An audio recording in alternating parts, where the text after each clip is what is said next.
Kalau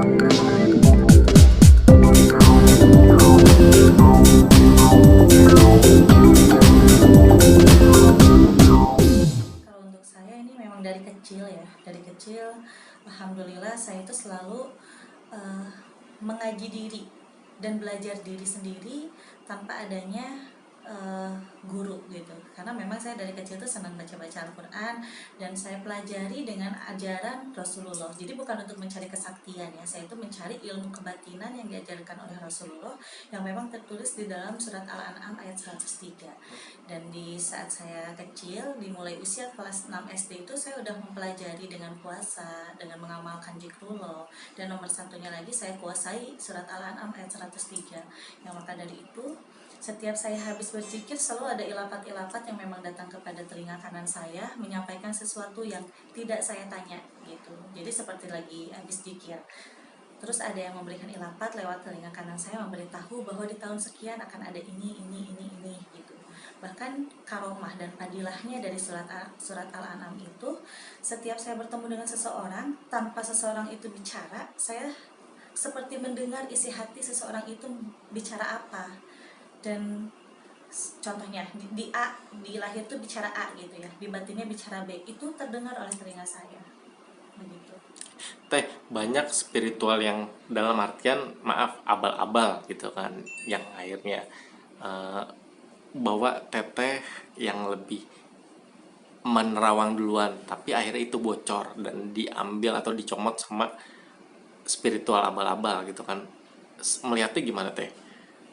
Kalau untuk masalah bocor gitu ya, itu nggak jadi masalah sih bagi saya, karena nanti juga kalau seandainya ada kesempatan untuk bisa bersilaturahmi dengan mereka, mungkin masyarakat atau pemirsa juga bisa melihat ya mana yang memang benar mempunyai ilmu kebatinan yang asli atau mana yang kata orang gitu. Karena yang namanya ilmu kebatinan yang asli itu tidak harus menunggu lama. Jika ada seseorang yang bertanya, itu dalam seketika dia juga bisa menjawabnya, karena memang sudah alami dengan apa ya namanya, karomah-karomah dari amalan-amalan, doa-doa yang ada di dalam Al-Quran itu udah nyatu di dalam diri.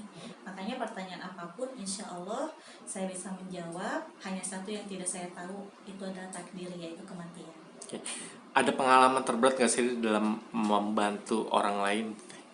Kalau untuk yang berat sih bagi saya selama ini nggak ada ya, alhamdulillah, karena saya juga ikhlas membantu orang tanpa pamrih.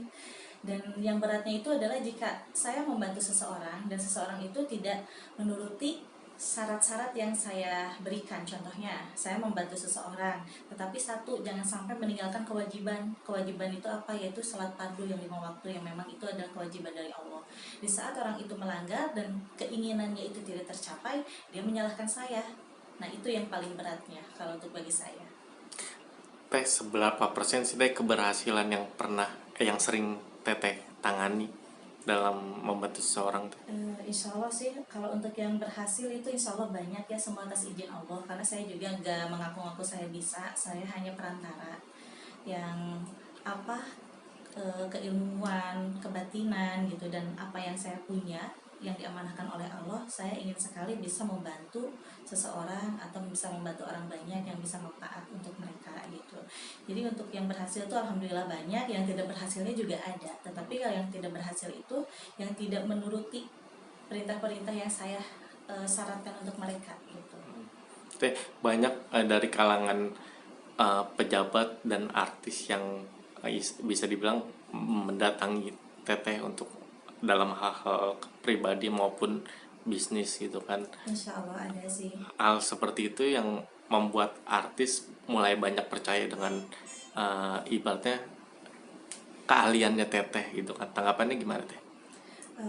Untuk golongan pejabat, artis, juga untuk golongan manusia-manusia atau masyarakat di bawah juga banyak ya, karena memang saya juga dari mulai menengah ke bawah sampai menengah ke atas juga alhamdulillah banyak saudara, banyak kenal, dengan sebabnya saya bisa membantu mereka semaksimal mungkin yang memang saya bisa bantu gitu. Dan kalau untuk yang mengenal saya karena memang itu benar apa yang saya omongkan, yaitu semua atas izin Allah ya, karena saya berbicara juga dengan dasar yang memang ada di dalam keterangan agama dan dalam keterangan Quran. Teteh kan dikenal lebih banyak bermain di skup horor ya teh, terutama Iya. hal yang di luar nalar gitu kan. Tantangannya apa sih teh kalau misalnya untuk ketemu hal-hal gaib seperti itu teh? Kalau untuk sekarang sih nggak ada tantangan ya, karena alhamdulillah sih memang udah belajar dari kecil gitu ya untuk melihat sesuatu yang horor. Jadi sekarang ini ya udah terbiasa lagi. Cuman di situ saya alhamdulillah bisa membedakan antara mana yang korin dan mana yang benar gitu. Karena kalau misalkan orangnya yang sudah wafat, contohnya gitu kan, untuk bisa membedakan korin dan bukan, untuk orang yang sudah wafat itu datang dalam keadaan menangis, dan itu di malam hari sebelum 40 hari wafatnya seseorang itu yang dinamakan korin. Karena yang namanya orang yang sudah wafat itu tidak akan pernah meneteskan air mata di saat datang, dan akan ada yang mendampingi, yaitu jin sobirin, jin muslim yang selalu mengantar-ngantarkan orang yang sudah wafat ingin bertemu dengan keluarganya. Kalau untuk yang udah wafat terus tiba-tiba kayak menakut-nakuti, itu jelas korin. Dan di dalam surat Al-Fatihah juga itu ada untuk bisa membedakan mana korin mana bukan. Oke, teh, otomatis kalian teteh yang saya lihat kan banyak, entah itu mau membantu orang lain, mengobati orang lain, terus berhubungan dengan hal-hal gaib seperti itu. Yang membuat orang percaya dengan teteh itu dan berniat mendatangi teteh tuh apa sih teh yang membuat orang yakin sama kalian teteh? Yang jelas sih itu orang yang memang sudah terkabul keinginannya oleh Allah, perantaranya saya. Oke, teh ketika orang pengen tahu untuk ketemu dengan teteh kemana teh? Kalau ingin ketemu dengan saya mungkin bisa ya, karena saya juga ada akun Facebook atas nama Andra Inesia New, dan juga ada akun IG yang bernama Inesia 25. Mungkin bisa langsung DM atau info aja.